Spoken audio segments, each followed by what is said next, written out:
Bonjour et bienvenue sur Web TV Pro. Aujourd'hui, on va parler d'un sujet qui me tient quand même assez à cœur parce que c'est par là que j'ai commencé. J'ai commencé ma carrière qui est relativement courte, bon, qui date de 2016, hein, autour de la Web TV locale. Passer d'une Web TV locale à une chaîne de télévision locale ou régionale, il faut pas grand-chose en réalité. Donc chacun peut commencer facilement avec, moi à l'époque c'était avec une webcam et OBS. Mais vous pouvez aussi démarrer, avec une vraie caméra, avec des vrais outils et puis, y aller, gentiment. Donc, aujourd'hui, je vous explique comment accéder au lancement d'une chaîne d'infos locale. Info locale, ça ne veut pas dire de créer de créer une chaîne, d'information, hein, c'est pas ça le propos, mais de créer quelque chose de spécifique à votre localité, que ça soit un village, que ça soit une ville, une agglomération, une métropole, voire une région ou tout un département, tout est possible. Et c'est ce que je vous explique dans cette présentation qui va démarrer, dans quelques secondes.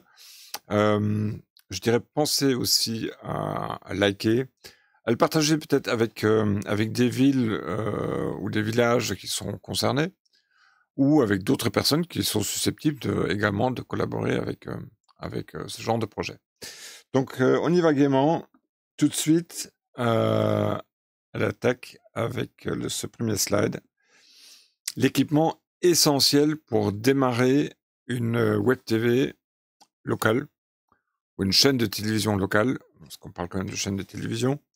L'idée première, c'est avoir un équipement essentiel au départ. Comme je vous ai raconté, de maintes fois, moi j'ai commencé avec une simple webcam, enfin plusieurs webcams en réalité et puis, avec, une table de mixage, quelques micros autour d'une table et puis, 2 spots, 2 panneaux LED, qui servaient en fait à nous éclairer. On avait une petite table autour desquelles, on avait les invités, l'animateur et puis, et puis en avant en marche. Donc pour bien démarrer, il y a un équipement vidéo qui est indispensable. Il y a les caméras HD, ça peut être aujourd'hui, ça peut être des webcams, elles sont franchement performantes, hein. Mais bon, préférable, il est quand même, enfin d'expérience, heu, prenez des caméras PTZ ou une vraie caméra. Ça vous aidera à faire aussi bien de la production en studio que de la production, en reportage ou ce genre de choses. Il faut évidemment aussi des trépieds, un stabilisateur si vous faites du reportage, ça apporte une vraie dynamique, hein. Et puis de l'éclairage. L'éclairage, s'il y a des panneaux LED, qui sont indispensables. Du côté audio, il faut les micros, il faut un enregistreur audio portable, ça peut être, un Tascam ou un truc comme ça. Et puis il faut que le studio dans lequel vous êtes, il ait quand même une certaine isolation phonique.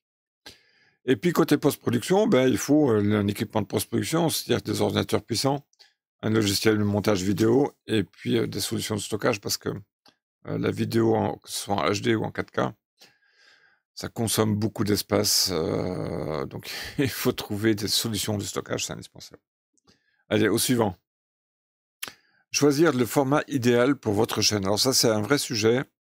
Hem, il faut faire le distinguo entre une chaîne locale qui est diffusée sur la TNT, par exemple, et une chaîne vidéo à la demande. Ce sont deux fonctionnements qui sont différents. C'est le même matériel à peu de choses près, sauf que dans un format traditionnel, vous allez devoir diffuser 24 heures sur 24. Donc il faut de l'appareillage en plus pour avoir du contenu, pour diffuser d'une façon automatisée, hein, vers les fournisseurs, par exemple des box comme SFR, Bouygues, Free et Orange. Donc ça c'est un autre mode d'emploi. C'est un peu plus coûteux, il faut plus de personnel évidemment pour, gérer tout ça, pour gérer aussi bien un studio, gérer les personnels qui va présenter, gérer les invités, faire de la rédaction. Tout ça, c'est déjà du costaud. Mais vous pouvez aussi commander d'une façon beaucoup plus simple avec, la vidéo à la demande. Donc là, il suffit de publier sur YouTube, ou les réseaux sociaux ou sur votre propre site web, qui vous permettent de démarrer déjà une première fois, et tester un petit peu le concept et voir la réaction du public. Parce que, là, vous ne raisonnez pas, spécialement, enfin si, d'une certaine manière quand même, hem, la masse du public. Mais il faut que le public corresponde à votre environnement. Moi, à l'époque, ma web radio, elle était sur Lunel-Viel, qui est à côté de Lunel, qui est une ville moyenne, il y avait 25 000, 26 000 habitants, hem et qui est coincé quelque part entre Montpellier et Nîmes.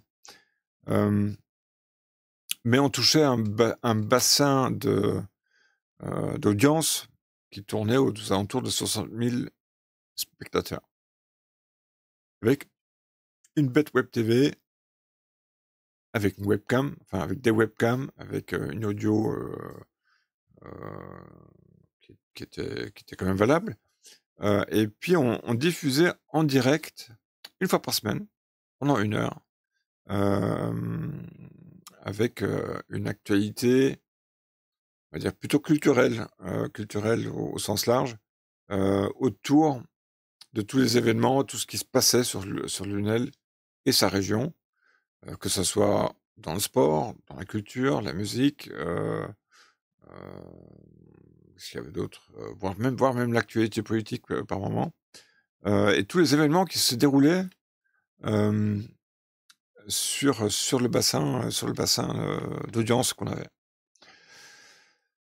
Donc c'est facile à mettre en œuvre, c'est une accessibilité mondiale certes, mais les métriques qui vous intéressent avec votre actualité locale, c'est beaucoup plus, ce qui se passe au niveau de votre région, au sens large. Ensuite, vous pouvez aussi, créer des podcasts audio, hein, pourquoi pas? Toujours sur le même concept, avec des interviews, avec, des discussions, des échanges, hem, avec, là aussi un coût, qui est relativement réduit, parce qu'il suffit d'un micro-enregistreur et puis, l'affaire l'affaire elle est réglée. Hem, mais il faut savoir, moi je pense que pour une télévision locale, qu'elle soit une web TV ou que ça soit une vraie chaîne de télévision avec une vraie ambition derrière, avec une diffusion, dans les conditions de l'Arcom, c'est-à-dire l'ex-CSA, donc vous avez des contraintes, vous avez aussi des subventions, hein, bien sûr, mais je pense, il y a quelque part, une personne seule pourrait lancer une chaîne d'info locale, comme moi ici, dans mon micro studio, sans problème. Et il peut très bien ensuite s'avancer sur d'autres projets qui sont peut-être plus à long terme, mais avec une vraie chaîne, avec, des caméras, professionnelles et puis, également un studio professionnel sur lequel on peut travailler. Allez, on va continuer. Hem, ce qu'il faut rechercher au départ, comme souvent d'ailleurs, c'est quels sont les intérêts? Qu'est-ce qui peut intéresser votre public? Analysez vraiment à fond les concurrents qui existent, hein, alors peut-être pas dans votre ville ou votre région, mais des chaînes de télévision locales, petites ou grandes, il en existe. Regardez ce qu'elles font et puis, voir comment vous pouvez vous démarquer de ça. Ensuite, il faut élaborer un vrai calendrier. Un calendrier dans lequel vous enregistrez vos émissions, vous produisez vos émissions, un calendrier de diffusion. Et tout ça, ça doit se mettre en place. Tout ça, c'est de la vraie préparation en amont. Alors quand on est tout seul, on peut le faire un petit peu à la one again, mais quand on a une vraie ambition, derrière, il faut bien préparer, parce que il faut créer quelque chose de qualité, et ça, c'est important, dès le départ. Il faut également produire une vraie identité visuelle. Nous, on avait notre propre logo, ça s'appelait Polisson TV. Il y avait un petit logo qui m'avait été créé par un ami, histoire qu'on soit toujours en face de ça. Et à côté de ça, on avait également un site internet. Entre-temps, ça a disparu malheureusement. Et ensuite, ben, il faut, une fois que ça se met en route, il va falloir analyser et adapter en fonction des réactions du public. Réactions aussi par rapport à votre production, parce que ça, c'est très chronophage, donc va falloir préparer tout ça. Et à partir de là, ben, vous organisez votre stratégie, votre chaîne de télévision locale à votre convenance. Les stratégies de promotion efficaces, alors bon, là, il y en a beaucoup.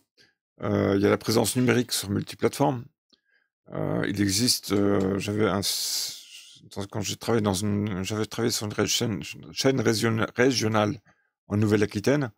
Ils avaient d'un côté une diffusion vers les plateformes des box. C'est-à-dire qu'ils avaient un partenariat avec les box internet, les fournisseurs de box internet. Donc ils diffusaient d'une part là-bas, et puis d'autre part, ils diffusaient également sur le web, avec un fournisseur suisse qui était pas mal, je trouve, qui était intéressant, pas excessif en termes de tarifs, qui permettait de sélectionner les pays dans lesquels vous diffusez. Ça pouvait aller plus loin encore, mais les pays, c'est déjà pas mal, parce que en fait, cette chaîne régionale, elle achetait également des programmes en plus de leur propre production. Il y avait par exemple des matchs de foot qui étaient destinés à l'Angleterre. Donc on avait un droit d'exploitation de ces vidéos sur la France, mais pas sur l'Angleterre. Donc il fallait limiter à chaque fois, border bien les paramètres de diffusion. Et pour ça, ces partenaires suisses étaient plutôt intéressants. Mais vous pouvez aussi utiliser évidemment les chaînes YouTube, Facebook, les réseaux sociaux à bon escient, parce que une partie du trafic se trouve là. Une partie de votre cible se trouve là à un moment dans lequel ils vont regarder d'une façon plus pertinente tout ce qui est divertissement, tout ce qui est culturel. Regardez bien les audiences de France 3. Alors je ne sais pas si c'est encore le cas aujourd'hui, mais à l'époque, France 3, ils étaient dans tous les départements. Et c'était plutôt intéressant parce que ils parlaient aussi de ce qui se passait dans le département. À vraiment étudier. Et ensuite, ben, il va falloir trouver également des partenariats locaux avec des entreprises, avec des institutions, avec des associations, pour que elles vous donnent un petit peu de visibilité, que vous leur donnez aussi sans doute, et puis ça permet de consolider votre projet. Côté marketing de proximité, ben, il y a la publicité locale, bien sûr, par des flyers, par des affiches, trouver par exemple, chez les commerçants, ils acceptent souvent d'afficher des affiches à but culturel. Donc, vous pouvez peut-être les solliciter là-dessus pour qu'eux également diffusent votre chaîne, d'une certaine manière. Moi, j'avais à l'époque, on avait traité avec c'est tout à fait au début, on était même pas encore en vidéo, on avait diffusé non seulement des flyers, et puis on était également acoquiné avec un bistrot qui faisait des sessions d'écoute de la web radio. C'était le jeudi soir, donc le jeudi soir, c'était la soirée Polisson, ça s'appelait Polisson, et on était diffusé dans le bar. Bon, c'était rigolo. Mais bon, il y a plein de solutions marketing, et puis bah, il faut les utiliser, hein. Vous êtes sur le local, sur ce local, c'est très différent de la publicité ou du marketing national. Va falloir travailler ça beaucoup. Ensuite, la mobilisation communautaire, oui, demander aux premiers spectateurs également de porter la bonne parole, de partager peut-être les vidéos ou les programmes, pour qu'ils deviennent quelque part aussi des ambassadeurs de votre chaîne. Allez, on continue. L'actualité locale, c'est un pilier fondamental. L'information quotidienne, en l'occurrence, c'est couvrir les événements municipaux, les faits divers, des décisions politiques locales et initiatives communautaires avec un rythme régulier. Ça peut être un journal quotidien si vous en avez les moyens, ou un hebdomadaire, ce qui peut souvent, on va dire sur un petit village, ça suffit amplement. Et ensuite, n'hésitez pas à interviewer les personnalités locales, que ce soit des élus, que ce soit des entrepreneurs, des artistes, des acteurs de la les acteurs de la vie locale en fait, hein, ces acteurs, ce qu'on appelle les acteurs économiques. Interviewez-les, mettez-les en valeur, et ça fera également du contenu. Et ils vont aussi promouvoir, peut-être pas tout de suite, mais assez rapidement, votre chaîne à travers vos travaux. Vous pouvez aussi créer des émissions de type forum citoyen, sur lesquelles vous invitez en fait les habitants à participer. Mais vous participez peut-être aussi localement en faisant des émissions déportées pendant les événements, pendant ce genre d'événements, pour montrer que vous participez, et puis aussi pour en faire un reportage, et inciter peut-être un dialogue entre ce qui se passe dans la vie réelle et ce qui se passe peut-être uniquement sur les réseaux sociaux. Il y a peut-être des choses à faire. Vous pouvez aussi faire des investigations spéciales, c'est plutôt des reportages en profondeur sur ce qui se passe, sur l'histoire locale, que ce soit du traditionnel, que ce soit des événements où il faut gratter un petit peu. Donc c'est un vrai travail journalistique à monter, à créer pour votre chaîne. Tout ça, ce sont les 4-5 piliers importants autour de votre chaîne locale. Allez, on continue. La couverture sportive, alors ça c'est important parce que le sport c'est fédérateur. Donc il ne faut pas hésiter à aller sur les manifestations sportives, de filmer. Alors soit vous pouvez le faire en direct si vous en avez le droit.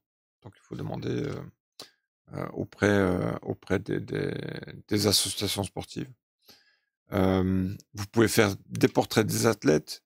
Vous pouvez construire autour de ça des débats, des émissions de débats, comme on en trouve des fois sur la chaîne L'équipe, ou sur d'autres chaînes aussi, je crois.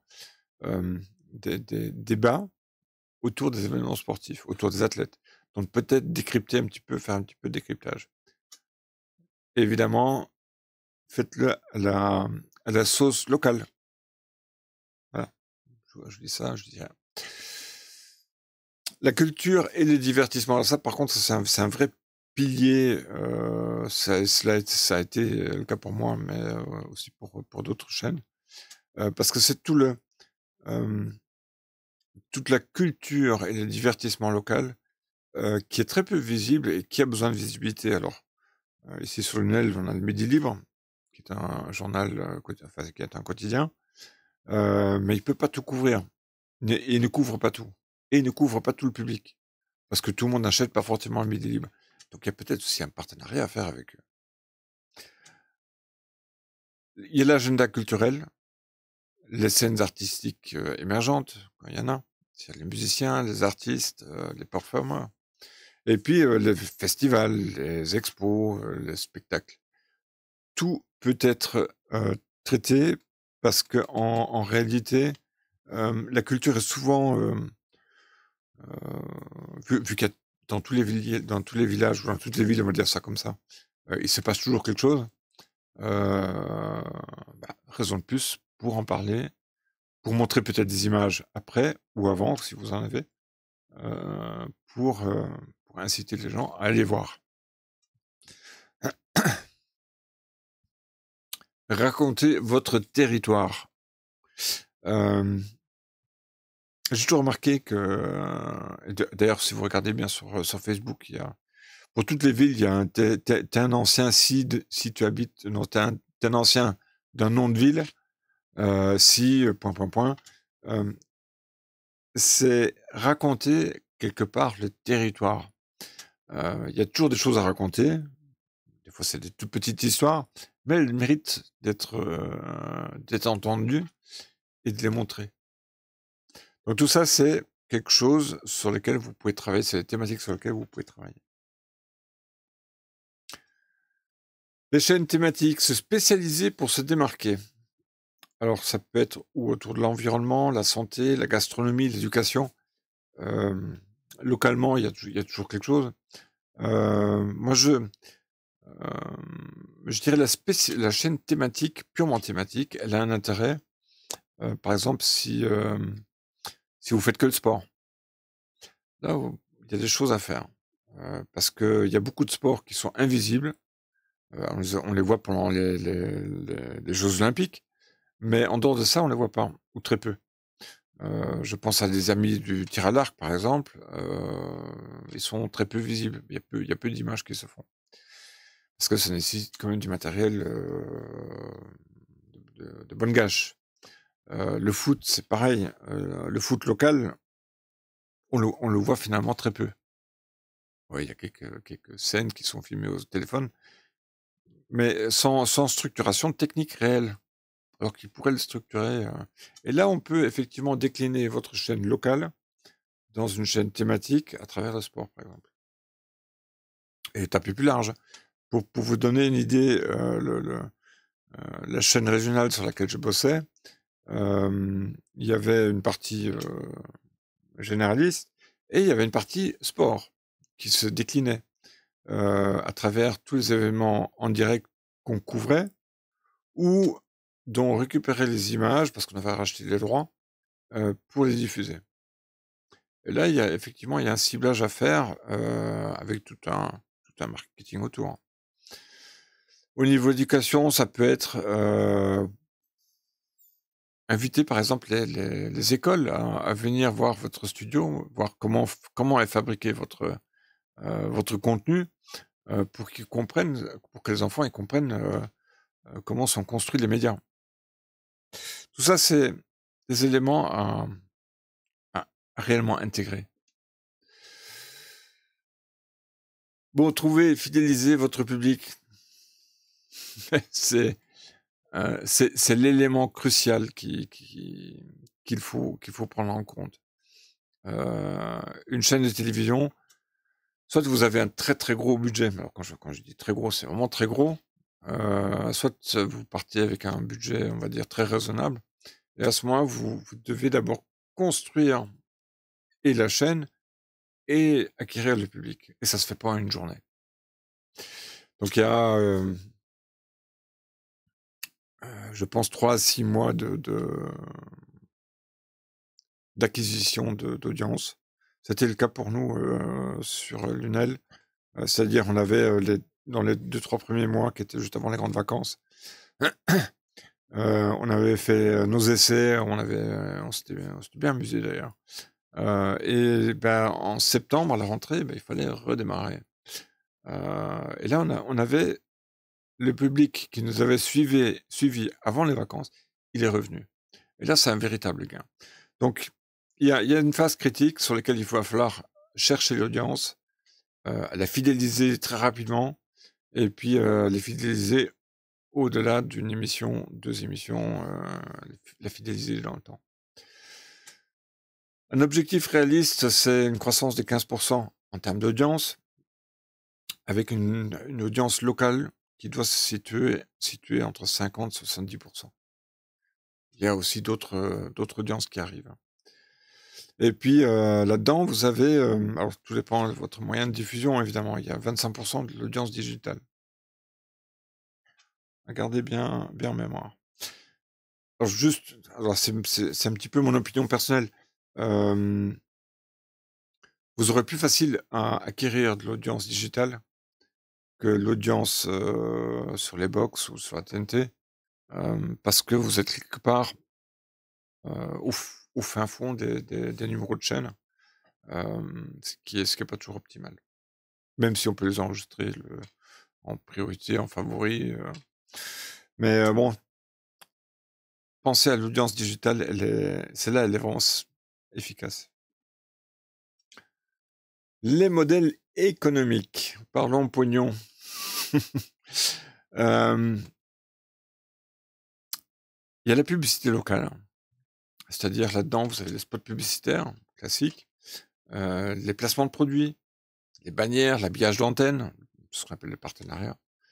Et il y a aussi les formats digitaux, de type bannière, de type pré-roll, post-roll et mid-roll. Tout ça, c'est à imaginer, à créer.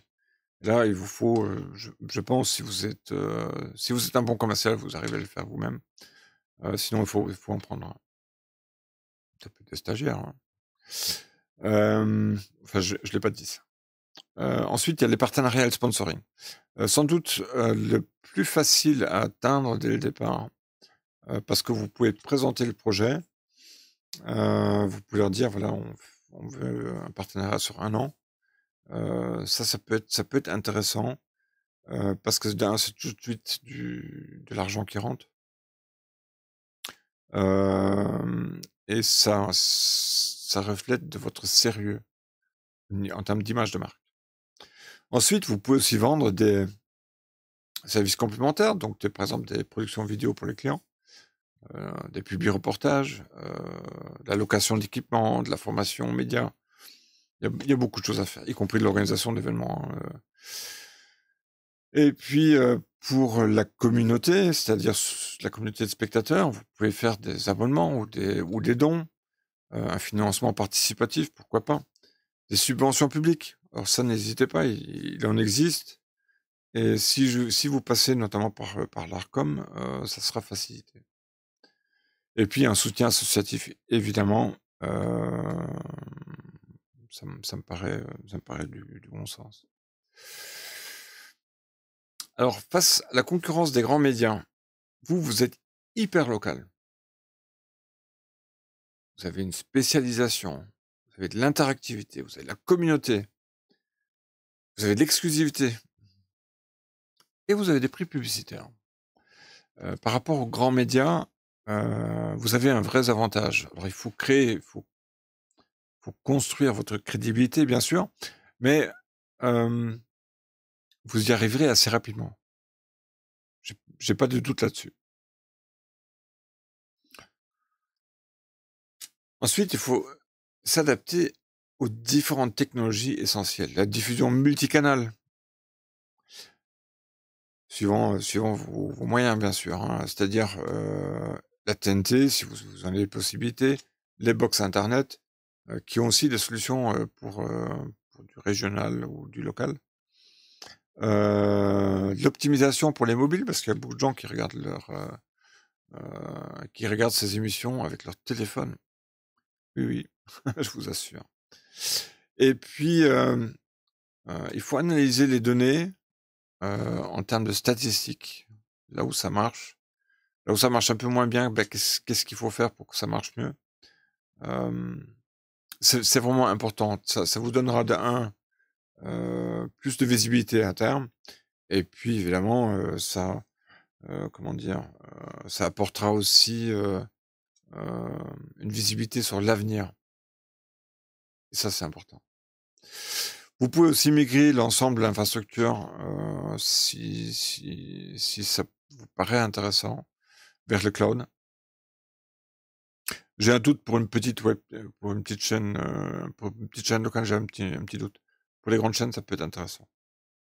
Je prends l'exemple de la chaîne régionale dans laquelle je bossais. Je pense que là, ça aurait été intéressant, de passer pas mal de services sur le cloud parce qu'on avait de nombreux déplacements. On travaillait sur toute la région, région Nouvelle-Aquitaine. Et là, c'était peut-être intéressant de passer par le cloud. Votre but, c'est combler les vides médiatiques locaux. Je prends le cas du Midi Libre ici. Il peut pas tout couvrir. Ça intéresse pas forcément son public. Hem et là, vous pouvez travailler dessus.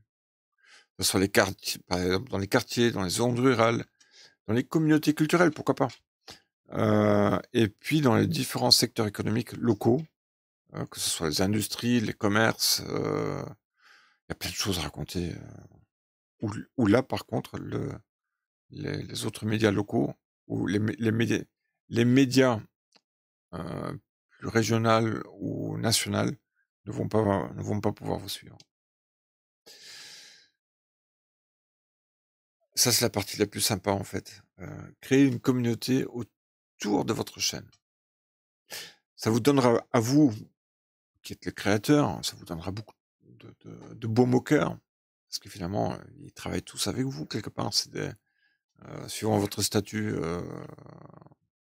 ils vont dynamiser le développement de la chaîne. Alors travailler aussi bien avec les entreprises, avec les associations, avec les quartiers, avec, tous ces gens-là, ils vont s'amalgamer d'une certaine manière et puis créer une vraie communauté autour de votre chaîne. Et là, vous avez gagné. Maximiser les revenus publicitaires, évidemment. Alors un spot traditionnel de 30 secondes, ça va coûter, peut-être 150-500 €.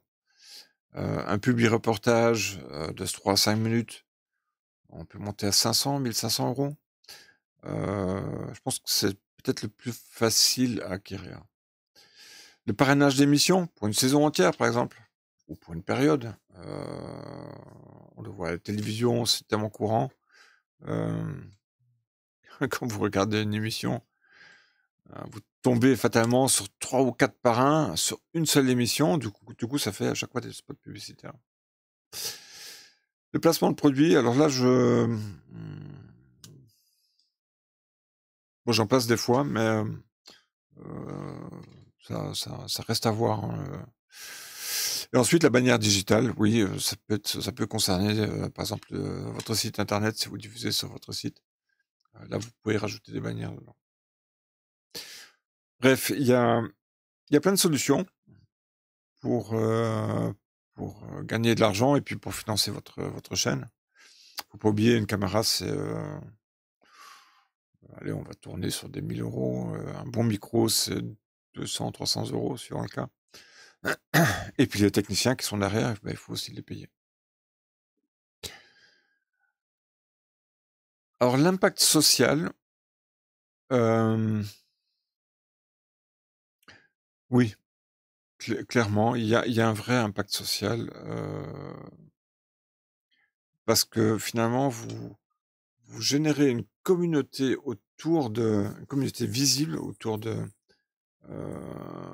votre chaîne, ce qui va faire que votre chaîne sera beaucoup plus remarquée, mais aussi, si vous avez une proximité, ce qui était mon cas, ça vous donne heu, comment dire? Une certaine reconnaissance de la part du public. Mettre en valeur l'information citoyenne, proposer de l'éducation aux médias, mais aussi à faire de la prévention culturelle. Et honnêtement, ça a été très satisfaisant ce projet, il a duré, 3-4 ans. C'était passionnant à faire, franchement. Heu, les sujets que j'adore. Le cadre juridique et réglementaire. Alors, sur une web TV, sur une petite web TV, on peut penser qu'il y a pas de c'est facile, il y a pas besoin de demander 36 autorisations. Mais si, si, si, elles sont accordées, hein, c'est pas le problème, mais le cadre, il est quand même relativement strict, même si on peut être très large, bon, vous pouvez pas montrer de l'alcool, des cigarettes, à l'antenne, c'est impossible. Vous devez respecter les droits d'auteur et les droits voisins, c'est-à-dire la musique. Attention, la musique entre la musique que vous allez diffuser sur YouTube et la musique que vous diffusez à partir de votre chaîne, il y a la SACEM, ne l'oubliez pas, plus tous les autres organismes qui vont, qui sont à côté. Pour avoir une structure juridique adaptée, il y a plusieurs solutions, hein. Soit vous montez en association, qui peut être prudent pour démarrer, ou si vous avez suffisamment les moyens, vous montez une petite SAS. Je pense que c'est la partie la plus crédible d'ailleurs. Parce que vous avez quand même des contraintes, vous avez de la fiscalité, il y a plein de choses qui vous tomberont dessus à un moment ou un autre, où il est préférable d'avoir une structure solide. Donc, soit une SARL ou une SAS qui me paraissent très bien adaptées. Mais on peut commencer par l'association. Les obligations éditoriales. Familiarisez-vous avec les règles concernant le pluralisme. Vous avez déjà remarqué, quand je cite des marques, j'en cite pas qu'une. Alors bon, dans le domaine de l'audiovisuel, c'est assez facile d'en citer plusieurs parce qu'il y a quand même des grandes marques, il y a des grandes belles marques. Aussi bien en termes de matériel qu'en termes de logiciel. Et là, il faut garder un certain pluralisme. Ça vous permet de garder aussi une crédibilité vis-à-vis du public. Et il faut le signaler au public, évidemment. Quand vous faites du publi-reportage, c'est important de le faire. Bref, il y a des règles juridiques et il faut les respecter, évidemment, histoire d'éviter tout ce qui est en merde, si je puis dire. Alors, est-ce que vous êtes prêt à lancer votre chaîne locale, que ce soit votre petite chaîne de votre village, votre vlog local, ou ça soit une chaîne qui va démarrer peut-être petit, mais qui va devenir plus grand, un petit peu comme la chaîne M6 qu'on appelle toujours la petite chaîne qui monte. Mais il y a aussi les autres chaînes, évidemment. Donc vous devez penser qu'il y a une phase préparatoire. Ça se fait pas de bout en blanc. Quand j'avais repris cette web radio, ouais, j'ai mis plus de 3 mois à la redémarrer. Ensuite, il y a une phase de développement. Comptez 2 à 3 mois, le temps de tout rendre opérationnel, de se mettre en jambes. Ça prend du temps, ça fait pas c'est pas comme ça. On l'a fait comme ça, mais bon, ça marche pas aussi bien. Et ensuite, il y a le lancement. Bon, le lancement, ça dure 1 mois et puis là, il faut bombarder aussi bien en termes de communication qu'en termes d'événements, en termes de collecte de retours initiaux, etc. Et puis, il faut consolider. Parce que bon, une chaîne, ça commence comme ça, et puis, suivant le cas, il y a la lassitude, les infos sont peut-être pas toujours pertinentes, le modèle économique ne tient pas. Enfin, il y a des choses qu'il faut consolider, qu'il faut adapter, et ça se fait pas comme ça, et donc il faut c'est un vrai travail, hein. Mais très franchement, je pense que sur le secteur de la web TV locale, au sens, un petit peu plus large, hein, on sort en dehors du village, ça peut être un projet très intéressant, utile, rémunérateur si on s'y prend bien, et puis, économique aussi parce que, heu, vous aurez à un moment ou un autre, vous aurez des collaborateurs, vous aurez des clients, et du coup, il faut y aller. Je pense réellement qu'il faut y aller. Même aujourd'hui, moi, de temps en temps, je me tâte, pour me lancer. Donc voilà, ça c'était, le thème du jour. C'était le thème du jour, la chaîne locale. Vous y avez accès, c'est relativement facile à faire. Je pense que ceux qui sont déjà sur YouTube, ils peuvent très bien se lancer comme ça. On peut commencer avec la webcam si on veut, mais on peut aussi, avec un petit peu de moyens, avec un petit peu d'investissement, on peut se lancer aussi d'une façon beaucoup plus structurée, que j'ai pu le faire à l'époque. J'y connaissais, que ce que je voyais dans les médias. Mais une fois que vous y êtes, surtout ne lâchez pas.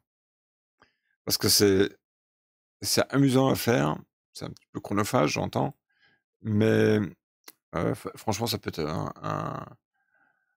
votre pour la population qui vous regarde, ça peut être, quelque chose de vraiment très intéressant. Voilà, c'est tout pour aujourd'hui. Moi, je vous invite à vous abonner,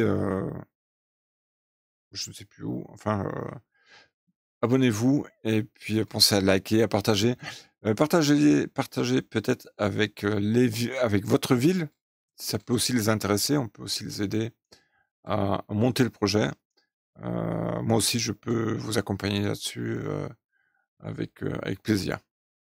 Donc pour ça, bah, allez, rendez-vous sur winebook.fr, et là vous trouverez, vous avez l'URL normalement en bas de la page, dans la description.